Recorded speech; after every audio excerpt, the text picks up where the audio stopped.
الحمد لله سبحان اللہ. الحمد لله نحمده ونستعينه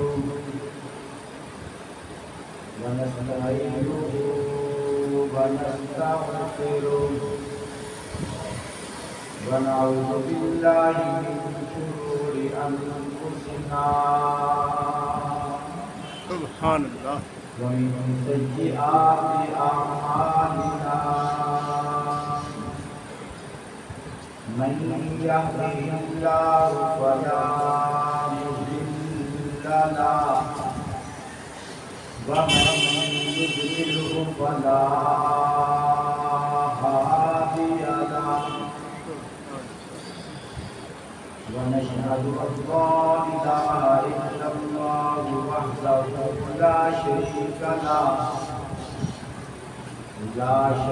له ولا نذير له ولا مشير له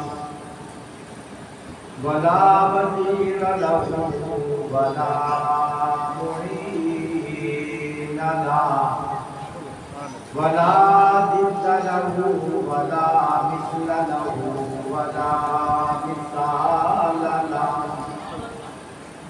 ونشهد أن سيدنا وسندنا وحبيبنا وهادينا ومهدينا ومرشدنا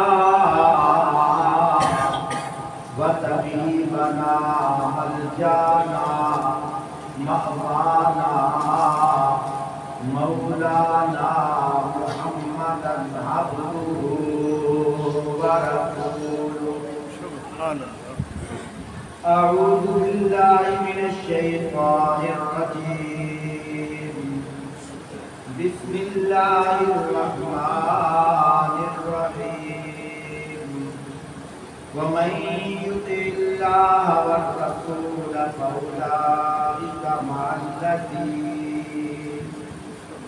فأولئك مع الذين أنعم الله عليهم من النبيين والصديقين والشهداء والصالحين وحسن أولئك رفيقا. ذلك الفضل من الله وكفى بالله عليما.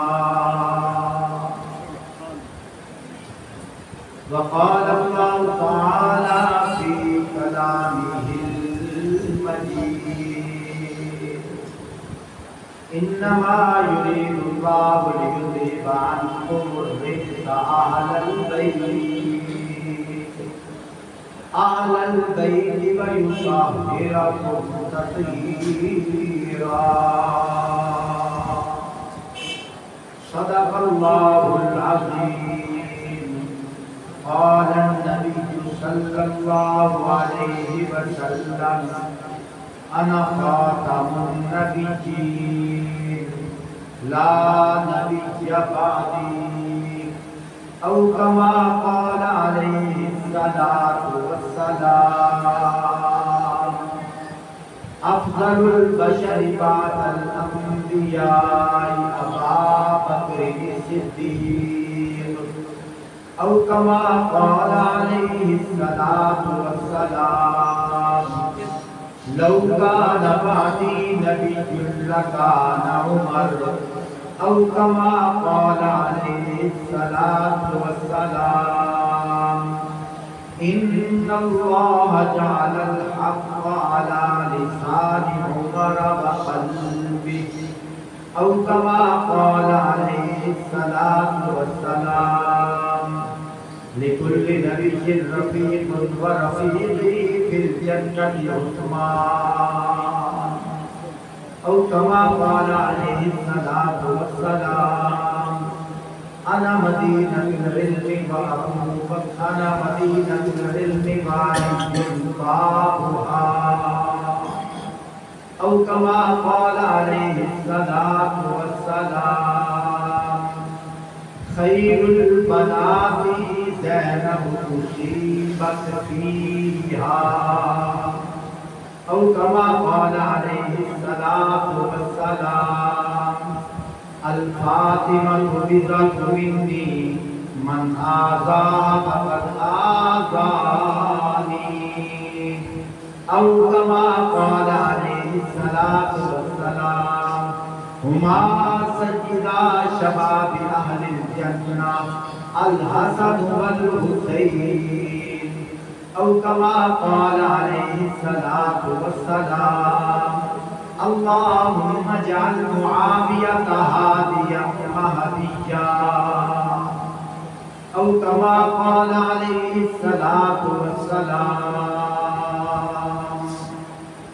لغزت أن أقتل في سبيل الله ثم أحيا ثم أقتل ثم أحيا ثم أقتل ثم أحيا ثم أقتل أو كما قال عليه الصلاة والسلام ہوں لاکھوں سلام اس آقا پر ہوں لاکھوں سلام اس آقا پر بت لاکھوں جس نے توڑ دیے دنیا کو دیا پیغام سکون طوفانوں کے رخ موڑ دیے اس محسن عالم نے لوگوں کیا کیا نہ دیا انسانوں کو دستور دیا منشور دیا کئی راہیں دی کئی موڑ دیے تھا جس کے دل میں بلبلا اللہ کی دید کا اللہ نے اس کو دے دیا رتبہ شہید کا جب تک نہ جلے دیپ شہیدوں کے لہو سے کہتے ہیں کہ جنت میں چراغا نہیں ہوتا وہ جو نور چشم بطول تھا جو گلے ریاض رسول تھا اسی ایک ہی شخص کے قتل سے میری کتنی صدیاں اداس ہیں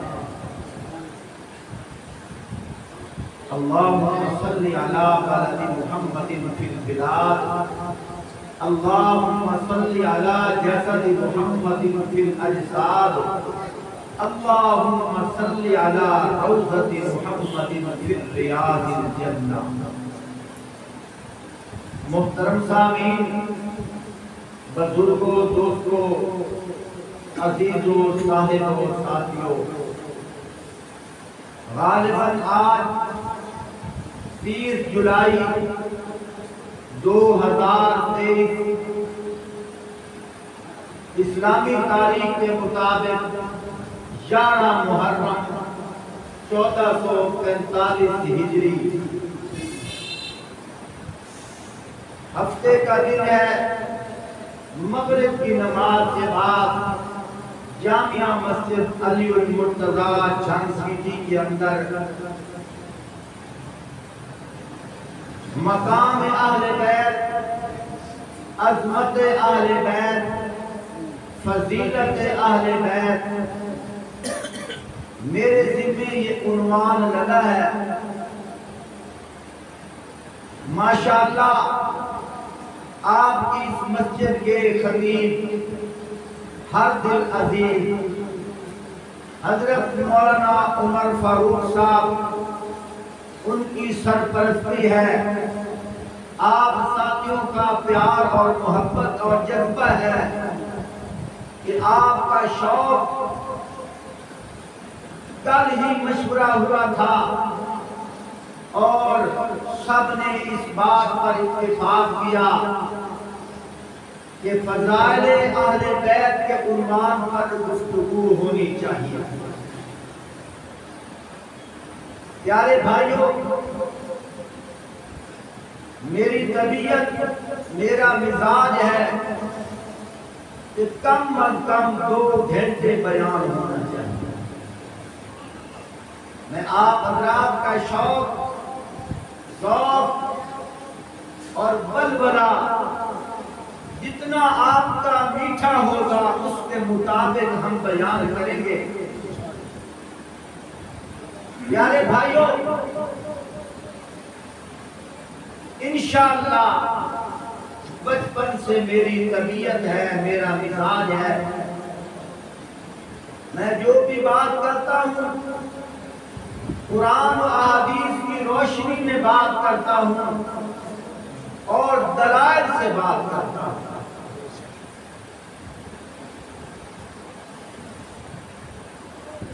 ماشاءاللہ نوجوان نسل کثیر تعداد میں ہے، میں اس کی حوصلہ افزائی کرتا ہوں۔ آپ ساتھیوں سے بھی گزارش ہے تھوڑا سا خطیب کو دیکھ کر اس کے مزاج کو بھی سمجھ کر سنجیدگی کے ساتھ بیٹھیں تاکہ جو سجا بندی ہے میں اس کے مطابق اس کو بھی کروں۔ تو میں بات کر رہا تھا، آج تک ہم سنتے آئے ہیں کہ اہل بیت صرف 5 ہیں، اور وہ جو اہل بیت ہیں ان کے اندر ان کے اسماء گرامی کیا ہے، اور انہی کو 5 تن پاک کے نام سے منسوب کیا گیا ہے۔ میں انشاءاللہ تمہید کو شارٹ کٹ کرتے ہوئے تمہارے سامنے قرآن و احادیث کے انبار لگاؤں گا اور دلیل سے بتاؤں گا 5 تن پاک صرف نہیں ہے، سب تن پاک ہے۔ سبحان اللہ۔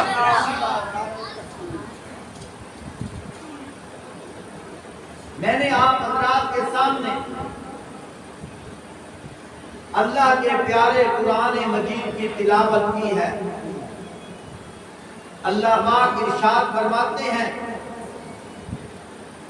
اولئک الذین انعم اللہ علیہم من النبیین والصدیقین والشہداء والصالحین وحسن اولئک رفیقا۔ فرمایا وہ لوگ جن پر اللہ پاک نے انعام کیا ہے، ایک طبقہ انبیاء کا ہے، ایک طبقہ صدیقین کا ہے، ایک طبقہ شہداء کا ہے، ایک طبقہ صالحین کا ہے۔ پیارے بھائیوں، کل ایک جگہ میرا پروگرام تھا، میں نے بڑے سادے لفظوں میں ایک مثال دی ہے، اگر آپ توجہ فرمائیں گے تو میں تمہارے سامنے مثال پیش کروں۔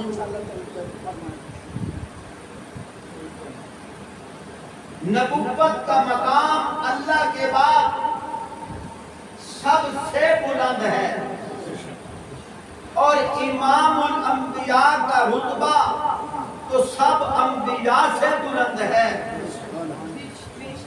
لیکن جو تیسرے طبقے 3 ہیں، پہلا طبقہ کون سا ہے؟ والصدیقین، دوسرا طبقہ والشہداء، تیسرا طبقہ صالحین۔ محترم ساتھیوں، یہ تینوں طبقے صحابہ کے اندر موجود ہیں۔ اور کبھی کبھی اگر قرآن کے اندر غور کیا جائے، یہ تینوں طبقے، تینوں سکیل، تینوں ستارے، تینوں عظمتیں حضرت امام حسین کے اندر موجود ہیں۔ نبوت کے علاوہ اللہ نے 4 طبقے فرمائے۔ پہلا طبقہ کیا؟ من النبیین، دوسرا طبقہ کیا ہے؟ والصدیقین، تیسرا طبقہ کیا ہے؟ والشہداء، اور چوتھا طبقہ صالحین۔ من النبیین کا طبقہ تو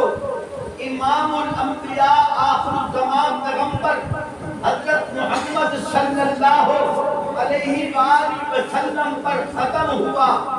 آگے والے جو 3 طبقے ہیں، اگر دیکھا جائے ان تینوں طبقوں کے اندر جو اللہ نے فضیلت بیان کی ہے، اللہ نے جو عظمت بیان کی ہے، اللہ نے جو رفعت بیان کی ہے، اللہ نے جو بلندی بیان کی ہے، اللہ نے جو وقار بیان کیا ہے، اللہ نے جو عظمت بیان کی ہے، اللہ نے جو شرافت بیان کی ہے، اللہ نے جو عظمت بیان کی ہے، ایک طبقہ جناب والا صدیقین کا ہے۔ صدیقین سچے کو کہا جاتا ہے، حضرت امام حسین بھی سچا۔ اور دوسرا طبقہ کیا ہے؟ شہداء۔ حضرت امام حسین کربلا میں شہداء کے سردار ہیں۔ اور چوتھا طبقہ صالحین۔ صالحین کہتے ہیں نیک لوگوں کو۔ امام حسین اتنے نیک ہیں، اتنے نیک ہیں، اتنے نیک ہیں، محترم ساتھیوں، اللہ پاک نے ان کو جنت میں جوانوں کا سردار بنا دیا۔ بات کی سمجھ آ رہی ہے؟ میں اکثر کہا کرتا ہوں، بیان کرنا بھی ایک فن ہے، بیان سننا بھی ایک فن ہے۔ آپ ناراض نہ ہونا، ابھی میرے مزاج کے موافق آپ توجہ سے نہیں بیٹھے، اور میں بہت ہی پریشانی محسوس کر رہا ہوں، لیکن الحمدللہ ڈگمگانے والا نہیں۔ جیسے جیسے میں بولتا جاؤں گا آپ زیادہ کرنٹ محسوس کرو گے، تھوڑا سا متوجہ ہو کے بیٹھے تاکہ میں آسانی سے بات کر سکوں۔ سمجھ آ رہی ہے بات؟ تھوڑا سا گیا باتیں نہیں کرنی آپ۔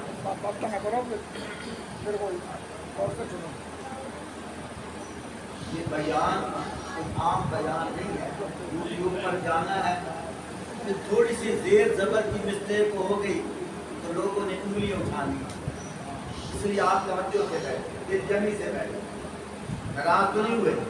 ایک دفعہ کہنا سبحان اللہ۔ توجہ کیجئے، میں بات عرض کر رہا تھا، اللہ کرے یہ مسجد اور وسیع ہو جائے اور بڑی ہو جائے،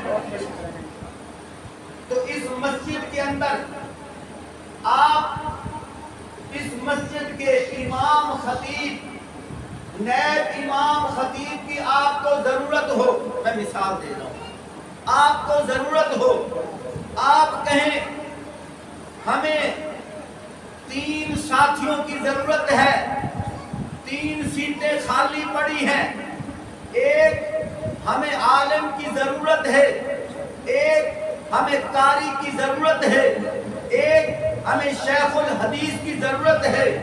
کبھی اس طرح بھی ہوتا ہے، آدمی ایک ہوتا ہے لیکن تینوں خاصیات اسی کے اندر ہوتی ہے۔ ایک آدمی ہے وہ حافظ ہے لیکن عالم نہیں، ایک آدمی ہے وہ حافظ بھی ہے، عالم بھی ہے لیکن شیخ الحدیث نہیں، ایک ایسا خوش نصیب بھی ہے وہ حافظ بھی ہے، عالم بھی ہے، شیخ الحدیث بھی ہے۔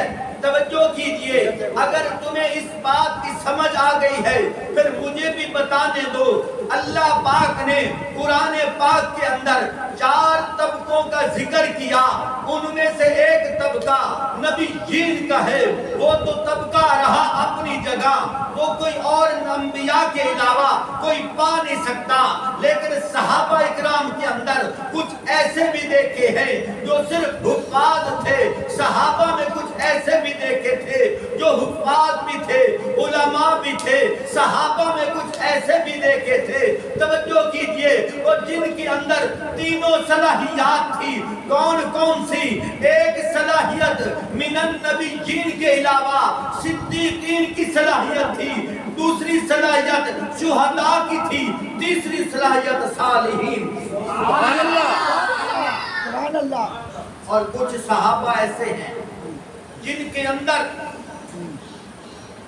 صدیقین کی صلاحیت تو ہے، صالحین کی صلاحیت تو ہے، لیکن ان کو شہادت کا رتبہ نہیں ملا، اور نبوت کا تو ویسے ہی نہیں ملنا، کیونکہ نبوت کا دروازہ بند ہے۔ امام حسین رضی اللہ تعالیٰ عنہ وہ اتنا عظیم انسان ہے جن کے اندر یہ تینوں ستارے موجود ہیں۔ صدیقین کا ستارہ بھی موجود ہے، شہداء کا ستارہ بھی موجود ہے، صالحین کا ستارہ بھی موجود ہے۔ محترم ساتھیوں، صرف یہاں تک بس نہیں، حضرت امام حسین رضی اللہ تعالیٰ عنہ آپ صلی اللہ علیہ وآلہ وسلم کے نواسہ بھی ہیں۔ ایک اور مثال دیتا جاؤں، ابھی میں نے بیان شروع نہیں کیا، آپ کے مزاج کو دیکھ رہا ہوں، اب دوسری مثال دینے لگا ہوں، توجہ کیجیے۔ 3 طبقے ایسے ہیں، 3 طبقے ایسے ہیں، ایک طبقہ نبوت کا ہے، ایک طبقہ صحابیت کا ہے، ایک طبقہ تابعی کا ہے۔ جو نبی ہوتا ہے اللہ کی طرف سے منتخب شدہ ہوتا ہے، اور اللہ کی طرف سے اس کی طرف وحی آتی ہے۔ جو صحابی ہوتا ہے، صحابی اسے کہا جاتا ہے جو ایمان کی حالت میں اپنے نبی کی صحبت میں رہے، زیارت کرے، علم حاصل کرے، اور پھر اسی ایمان کی حالت میں دنیا سے رخصت ہو جائے۔ آپ یوں بھی کہہ سکتے ہو کچھ ایسے صحابہ بھی تھے جو نابینا تھے، پھر انہوں نے زیارت تو نہیں کی، میں کہا کرتا ہوں ان کی آنکھیں تو بند تھی، دل کی آنکھیں تو کھلی تھی۔ تیسرا طبقہ تابعین کا ہے، دوبارہ پھر سمجھاتا ہوں۔ نبی کسے کہا جاتا ہے؟ جن کے پاس اللہ کی طرف سے وحی آتی ہے اور اللہ کی طرف سے منتخب شدہ ہوتا ہے۔ صحابی کسے کہا جاتا ہے؟ جو نبی کی صحبت میں ایمان کی حالت میں وقت گزارے اور ایمان کی حالت میں دنیا سے رخصت ہو جائے۔ اور تابعی کسے کہا جاتا ہے؟ تابعی وہ ہوتا ہے جو صحابی کی اتباع کرے۔ اب سوال یہ پیدا ہوتا ہے کہ یزید صحابی ہے یا تابعی ہے؟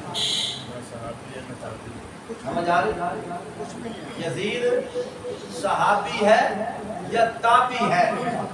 یہ میں نے تمہید اس لیے باندھی ہے، یزید نہ صحابی ہے نہ تابعی ہے۔ یزید نہ صحابی ہے نہ تابعی ہے۔ کیوں؟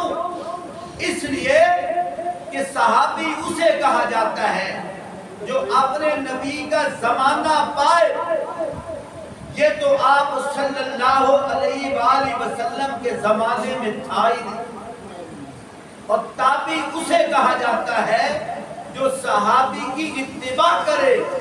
یزید نے اتباع نہیں کی بلکہ صحابی کے مقابل میں آیا، اس لیے یزید نہ صحابی ہے نہ تابعی ہے۔ اکثر لوگ سوال کرتے ہیں کہ یزید کے بارے میں آپ کیا کہتے ہو؟ آج سے یہ سبق یاد کر لو، یزید نہ صحابی ہے نہ تابعی ہے۔ تابعی اسے کہا جاتا ہے جو صحابی کی اتباع کرے، جو صحابی کے مقابل میں آئے، وہ تابعی نہیں۔ تو میں بات کر رہا تھا کہ ذکر اہل بیت ہے۔ اہل بیت کسے کہا جاتا ہے؟ اہل بیت خاندان نبوت کو کہا جاتا ہے۔ اہل بیت صرف 5 نہیں ہے، 5 کون کون سے ہیں؟ اہل بیت کے اندر آخر الزمان پیغمبر امام الانبیاء حضرت محمد صلی اللہ علیہ وآلہ وسلم کو شامل کیا گیا۔ دوسرے نمبر پہ حضرت علی کو شامل کیا گیا۔ تیسرے نمبر پہ حضرت بی بی فاطمہ الزہرا رضی اللہ تعالی عنہ کو شامل کیا گیا۔ چوتھے نمبر پہ جناب حضرت امام حسین رضی اللہ تعالیٰ عنہ کو شامل کیا گیا۔ 5ویں نمبر پہ جناب امام حسن کو شامل کیا گیا۔ کہا گیا کہ یہ پنجتن پاک ہیں۔ میں نے کہا یہ دجل ہے، یہ فریب ہے۔ یہ پنجتن پاک میں شامل جو کیا گیا ہے یہ صحابہ کے اوپر حق آتا ہے۔ میرے نبی کی صحبت میں جو آیا ہے وہ پاک ہے۔ میرے نبی کی صحبت میں جو آیا ہے وہ پاک ہے۔ ایک اور بات کرتا جاؤں، حجۃ الوداع کے موقع پر آپ صلی اللہ علیہ وآلہ وسلم نے میدان عرفات میں جب خطبہ دیا تھا، ایک صحابی نہیں تھے، 2 نہیں تھے، 3 نہیں تھے، 4 نہیں تھے، 5 نہیں تھے، کم و بیش 1,44,000 صحابہ تھے۔ 1,44,000 صحابہ تھے۔ مجھے کہنے دو یہ جو 1,44,000 صحابہ ہیں یہ سارے پاک ہیں۔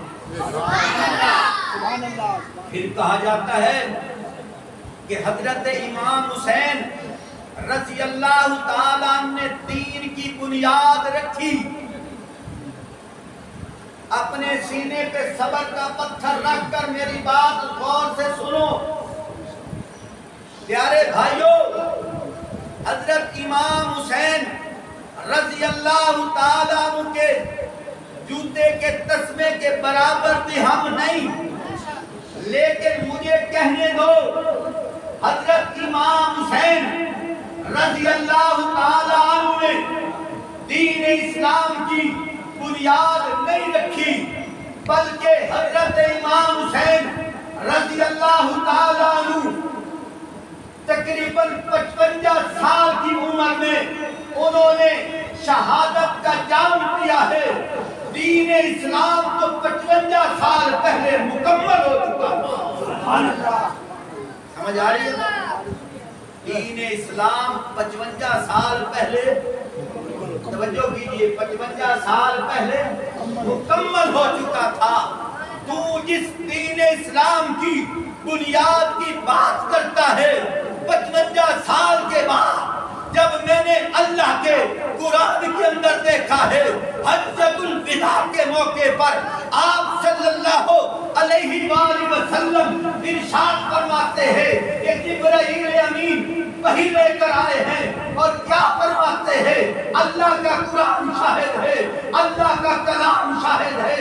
اللہ ارشاد فرماتے ہیں الیوم اکملت لکم دینکم واتممت علیکم نعمتی ورضیت لکم الاسلام دینا۔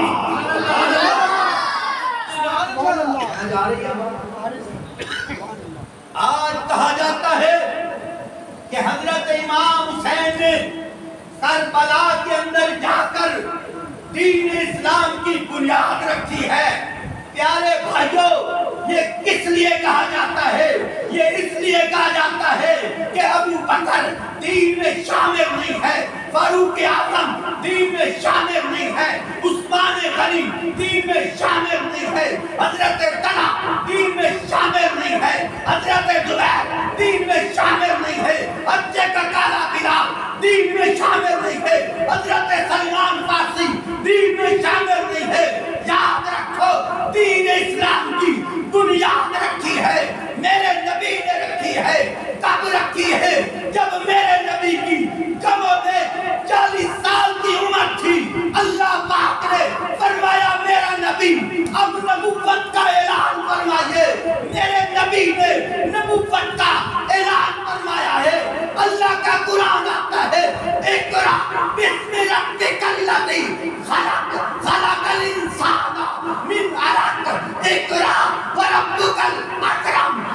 الذی علم بالقلم، یہ دین اسلام کی بنیاد ہے۔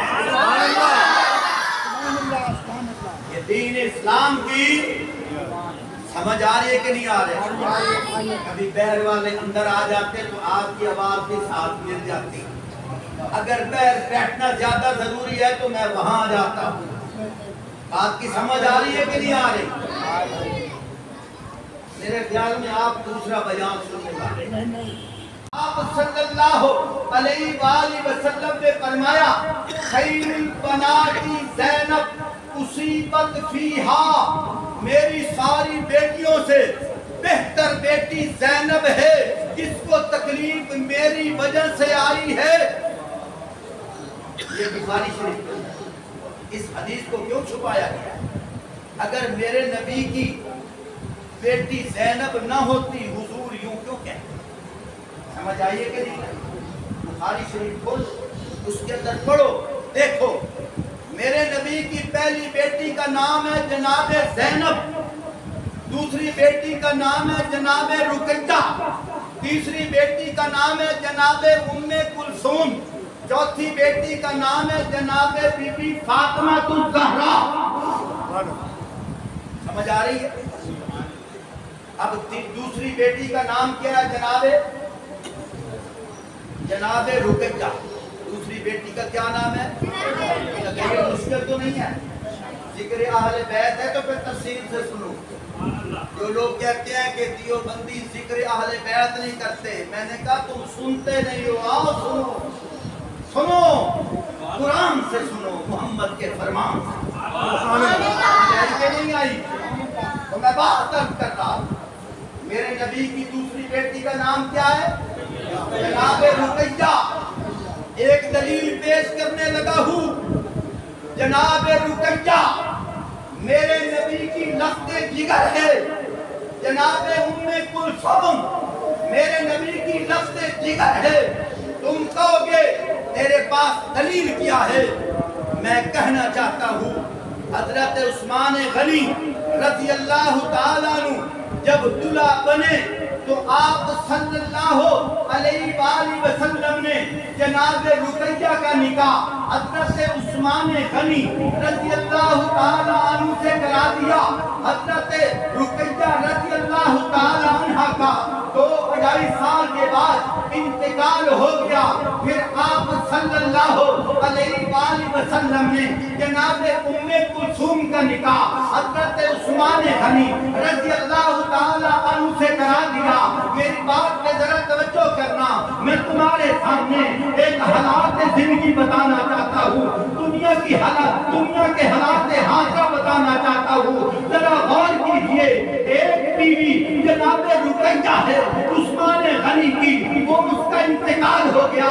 دوسری بیوی جناب ام کلثوم ہے، اس کا بھی انتقال ہو گیا۔ اب مجھے بتانے دو، مجھے کہنے دو، ذرا بتاؤ تو صحیح، اگر حضرت رقیہ میرے نبی کی بیٹی نہیں ہے، حضرت ام کلثوم میرے نبی کی بیٹی نہیں ہے، تو پھر مجھے بتاؤ عثمان ذی النورین کیوں کہتے ہو؟ عثمان ذی النورین، عثمان ذی النورین کیوں کہتے ہو؟ ذی النورین کا مطلب ہے 2 نور والا۔ کیا معنی ہے؟ 2 نور والا۔ میرا نبی نور، میرے نبی کی اولاد بھی نور، اور میرے نبی کی بیٹی جناب زینب نور، میرے نبی کی دوسری بیٹی جناب رقیہ نور، میرے نبی کی تیسری بیٹی جناب ام کلثوم نور، میرے نبی کی چوتھی بیٹی جناب فاطمہ الزہرا نور، نور علی نور۔ پھر مجھے کہنے دے، اگر رقیہ نور ہے، اگر ام کلثوم نور ہے، اسی طرح عثمان غنی ذی النورین ہے، غنی ذی النورین ہے، عثمان غنی ذی النورین ہے۔ سمجھ آ رہی ہے کہ نہیں آ رہی؟ توجہ کی بات عرض کر رہا تھا، میرے نبی کی 11 بیوییں اہل بیت میں، میرے نبی کی 11 بیوییں اہل بیت میں، پھر میرے نبی کی بیٹی زینب اہل بیت میں، میرے نبی کی بیٹی رقیہ اہل بیت میں، میرے نبی کی ام کلثوم بیٹی اہل بیت میں، میرے نبی کی بیٹی فاطمہ اہل بیت میں۔ توجہ کیجئے، 3 بیٹے ہیں، ایک بیٹے کا نام جناب قاسم ہے، یہ بھی اہل بیت میں ہے۔ ایک بیٹے کا نام جناب طاہر طیب ہے، یہ بھی اہل بیت میں ہے۔ ایک بیٹے کا نام جناب ابراہیم ہے، یہ بھی اہل بیت ہے۔ اور تو پنجتن پاک کی بات کرتا ہے، اگر پنجتن پاک انہی پر مشتمل ہے، یہی پاک ہے، پھر مجھے بتا حضرت امی عائشہ صدیقہ کا ذکر تو کہاں لے جائے گا؟ حضرت خدیجہ الکبریٰ کا ذکر کہاں لے جائے گا؟ حضرت ماریہ کا ذکر کہاں لے جائے گا؟ حضرت ریحانہ کا ذکر کہاں لے جائے گا؟ حضرت ام حبیبہ کا ذکر کہاں لے جائے گا؟ حضرت جویریہ کا ذکر کہاں لے جائے گا؟ میرے نبی کی حقیقی بیٹی جناب زینب کا ذکر کہاں لے جائے گا؟ میرے نبی کی حقیقی بیٹی جناب رقیہ کا ذکر کہاں لے جائے گا؟ میرے نبی کی حقیقی بیٹی جناب ام کلثوم کا ذکر کہاں لے جائے گا؟ میرے نبی کی حقیقی بیٹی جناب فاطمہ الزہرا کا ذکر کہاں لے جائے گا؟ میرے نبی کا حقیقی بیٹا جناب قاسم کا ذکر کہاں لے جائے گا؟ میرے نبی کے دوسرا بیٹا جناب طاہر طیب کا ذکر کہاں لے جائے گا؟ میرے نبی کا ابراہیم بیٹا اس کا ذکر کہاں لے جائے گا؟ توڑ پنجتن پاک کے کنگرے کو پھوڑ دے، مسیح کا دین کو بھی آنے دے۔ آ رہی ہے کہ نہیں آ رہی؟ کھول اس کنگرے کو، کھول اس دیوار کو، کھول اس دروازے کو، مجھے بتانے دے یہ بھی پنجتن پاک کے اندر شامل کر، پنجتن پاک کے کنگرے کو کھول دے۔ کیوں قرآن کہتا ہے میرے نبی کے ساتھ جس کی نسبت ہے وہ پاک ہے۔ سمجھ آ رہی ہے کہ نہیں آ رہی؟ آ رہی ہے سمجھ؟ آگے چلو۔ میرے نبی کی بڑی بیٹی کا نام کیا ہے؟ زینب۔ تو حضرت علی کے 2 بیٹوں کو اہل بیت میں شامل کرتا ہے، کس لیے؟ اس لیے شامل کرتا ہے کہ وہ میرے نبی کے نواسے ہیں۔ پھر مجھے بھی کہنے دے، اگر وہ نواسے ہونے کے ناطے تو شامل کرتا ہے تو جناب زینب میرے نبی کی بیٹی ہے، ان کا نکاح حضرت خدیجہ الکبریٰ کے بھانجے جناب قاسم ابو العاص اموی کے ساتھ ہوا، اور حضرت زینب کا نکاح ان کے ساتھ ہوا۔ وہاں ایک لڑکا پیدا ہوا، اس لڑکے کا نام علی ہے۔ اگر حضرت امام حسین میرے نبی کا نواسا ہے، اگر حضرت حسن میرے نبی کا نواسا ہے، اس لیے کہ فاطمہ الزہرا کا لخت جگر ہے، پھر مجھے کہنے دے اسی مناسبت کے لحاظ سے حضرت زینب کا بیٹا جو علی ہے وہ میرے نبی کا دوتا ہے، میرے نبی کا نواسا ہے، وہ بھی اہل بیت میں آنا چاہیے۔ آ رہی ہے کہ نہیں آ رہی؟ وہ بھی اہل بیت میں، سارے بولو، وہ بھی اہل بیت میں آنا چاہیے۔ اور پھر ایک اور لڑکا پیدا ہوا جو نام رکھنے سے پہلے اس کا انتقال ہو گیا۔ پھر ایک لڑکی پیدا ہوئی جس کا نام امامہ ہے۔ یہ امامہ وہ لڑکی ہے جب جوان ہوئی اس وقت حضرت فاطمہ الزہرا رضی اللہ تعالی عنہ بہت شدید بیمار تھی، حضرت علی پریشان تھے۔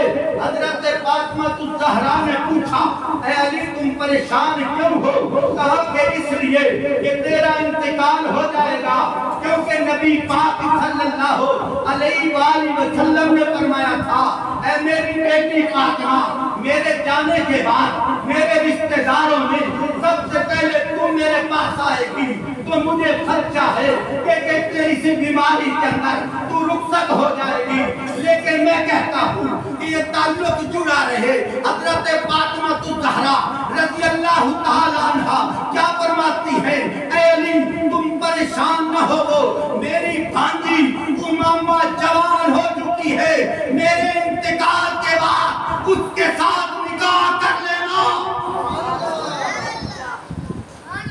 حضرت فاطمہ الزہرا رضی اللہ تعالی عنہ کے انتقال کے بعد حضرت علی رضی اللہ تعالیٰ عنہ کی دوسری بیوی کا نام کیا ہے؟ امامہ بنت زینب بنت خدیجہ الکبریٰ. سمجھ آ رہی ہے کہ نہیں آ رہی؟ حضرت علی رضی اللہ تعالیٰ عنہ نے اس امامہ کے ساتھ جب نکاح کیا 2 لڑکے پیدا ہوئے. ایک لڑکے کا نام یحییٰ ہے، ایک لڑکے کا نام زید ہے. مجھے بتاؤ حضرت علی کی اولاد سے جب تم شمار کرتے ہو، جب تم میزان کرتے ہو، جب تم گنتی کرتے ہو، مجھے اتنا بتا دو یحییٰ کی امی کا نام کیا ہے؟ یحییٰ اور زید کی امی کا نام کیا ہے؟ یہ یحییٰ کی امی جس کا نام امامہ ہے، زید کی امی جس کا نام امامہ ہے، یہ امامہ وہی ہے جو فاطمہ الزہرا کی بڑی بہن زینب کے بیٹے ہیں. سمجھ آ رہی ہے کہ نہیں آ رہی؟ تو میں بات کر رہا تھا حضرت زینب کے بدن سے 3 بیٹے پیدا ہوئے، ایک لڑکی اور 2 لڑکے. یہ حضور کے کیا لگے؟ نواسے. کیا لگے؟ انتہا. اب 2 نواسے اور 1 نواسی. میرے نبی پاک صلی اللہ علیہ وآلہ وسلم کی دوسری صاحبزادی کا نام جناب رقیہ ہے. ان کا نکاح حضرت عثمان غنی رضی اللہ تعالیٰ عنہ سے ہوا اور وہاں ایک لڑکا پیدا ہوا جس کا نام عبداللہ ہے. کیا نام ہے؟ عبداللہ بن عثمان. یہ عبداللہ میرے نبی کا کیا لگا؟ نواسا. 3 نواسے اور 1 نواسی. حضرت رقیہ رضی اللہ تعالی عنہ کا انتقال ہوا. پھر آپ صلی اللہ علیہ وآلہ وسلم نے حضرت ام کلثوم کا نکاح حضرت عثمان غنی رضی اللہ تعالی عنہ سے فرما دیا. وہاں سے اولاد نہیں ہوئی. پھر آپ صلی اللہ علیہ وآلہ وسلم نے اپنی چوتھی صاحبزادی جناب فاطمہ الزہرا رضی اللہ تعالی عنہ کا نکاح جناب حضرت علی رضی اللہ تعالی عنہ سے فرما دیا. ایک لڑکا پیدا ہوا، اس لڑکے کا نام جناب حسن ہے. پھر ایک لڑکا پیدا ہوا، اس لڑکے کا نام جناب حسین ہے. پھر ایک لڑکا پیدا ہوا، اس لڑکے کا نام جناب محسن ہے. اب ذرا مجھے بتا تو صحیح، 3 وہ نواسے ہیں، 3 یہ نواسے ہیں، اور کتنے ہوئے؟ 6 نواسے. اور 6 نواسوں کو تو پن تاک میں شامل کیوں نہیں کرتا؟ اگر حضور کے نواسوں کو دیکھنا ہے، یہ بھی تو حضور کے نواسے ہیں، انہیں بھی شامل کر. پھر وہ زینب کی لڑکی جس کا نام امامہ ہے، یہ بھی تو میرے نبی کی نواسی ہے. اور جس طرح حضرت فاطمہ الزہرا کی بڑی بیٹی کا نام جناب زینب ہے، جس نے کربلا میں جا کر ان بیوقوفوں کو بد دعا دی تھی. کربلا میں جا کر انہوں نے خطبہ دیا تھا. کربلا میں جا کر انہوں نے کہا تھا تمہارے مردوں نے ہمارے مردوں کو دھوکے سے بلوا کر شہید کر دیا ہے. اب تم ماتم کرتے ہو، میں بد دعا دیتی ہوں قیامت تک اسی طرح ماتم کرتے رہنا. سمجھ آ رہی ہے کہ نہیں آ رہی؟ سمجھ آ رہی؟ اب میرے نبی کی نواسیاں کتنی ہوئیں؟ کتنی نواسی ہوئیں؟ 4. اور نواسے کتنے ہوئے؟ 6. میں پوچھ سکتا ہوں، مجھے ذرا بتاؤ تو صحیح. جب وہ لوگ سوال کرتے ہیں، وہ کہتے ہیں اگر نبی کی دوسری 3 بیٹیاں ہوتی، جب آیت نازل ہوئی تھی انما یرید اللہ لیذہب عنکم الرجس اہل البیت ویطہرکم تطہیرا، اس وقت حضرت فاطمہ الزہرا موجود تھی. اگر حضرت زینب میرے نبی کی بیٹی ہوتی، وہ بھی اس چادر کے نیچے آ جاتی. حضرت رقیہ اگر میرے نبی کی بیٹی ہوتی، وہ بھی اس چادر کے نیچے آ جاتی. اگر حضرت ام کلثوم میرے نبی کی بیٹی ہوتی، اسی چادر کے نیچے آ جاتی. دیکھو وہ نہیں آئی اس لیے کہ وہ میرے نبی کی